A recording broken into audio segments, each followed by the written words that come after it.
with individuals and secure rights and equal opportunities for them. 5 years is not too long a time period to manage those social changes, but there are many things to learn from these years. However, the reports of the competent NGOs and experts show very little progress, if there is any, in the main fields of inclusion in living conditions, access to labor market, health conditions, and in education. This last is most painful because it lost the social gap between the Roma and non-Roma citizens for the next generations. Sometimes the discrepancy between the strategies and the real policy of many member states is downright outrageous. The Commission is now successfully challenging member states which breach the principle of anti-discrimination in education via infringement processes. This is a very important step forward. However, a more robust European Roma policy should prevent the cases from happening at all and help member states to find better ways to end school segregation of any kind. There are a lot of lessons to learn from the functioning of the framework itself. The LIBE Committee of the European Parliament initiated a study on the framework prepared by the London School of Economics. The report highlighted many problems, and I have to recall some of them. Limitations in available data, which hampers processes of evidence-based policy making. Ill-developed targets linked to precise timeframes and measures pinning down broader policy objectives outlined in the strategy document. Failure to take an integrated, holistic approach to the multi-sectoral and intersectional challenges of Roma inclusion.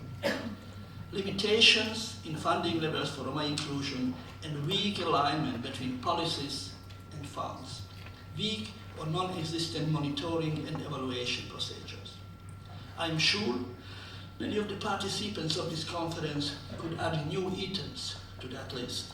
But our main aim today is address the problems rather than only identify them. We have to find ways to improve the mechanism of this framework and empower the implementation on the European and national level. I would like to propose 3 viewpoints to this work.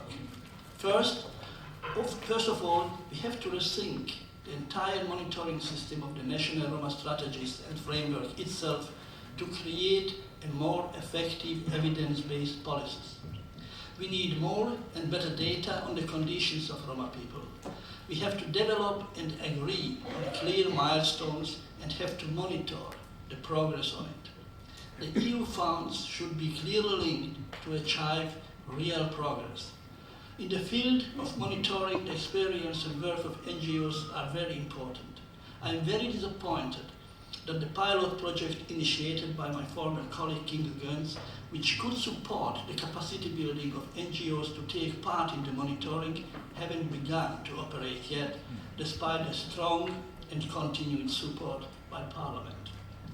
We have to find a way to a more integrated and robust structure to develop and monitor the framework within the EU institutions too. The second important point is the involvement of Roma communities. I think none of the policies can be successful without the participation of the Roma affected. In many cases, the representation of these communities are very weak and formal on national level and missing on the local level. The real representation could be based on the real possibilities regarding control of the policies. This participation could cover planning, implementation, monitoring, and evaluation phases alike. To achieve this, we have to build much stronger guarantees to secure the real possibility for the communities to take part in decision making. The third point, we have to keep balance between different approaches on the problems of the Roma.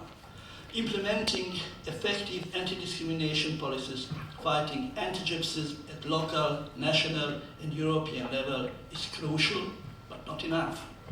Weeping out all prejudices and discriminations impacting Roma people are necessary and urgent, but cannot heal all disadvantages and injustices which affect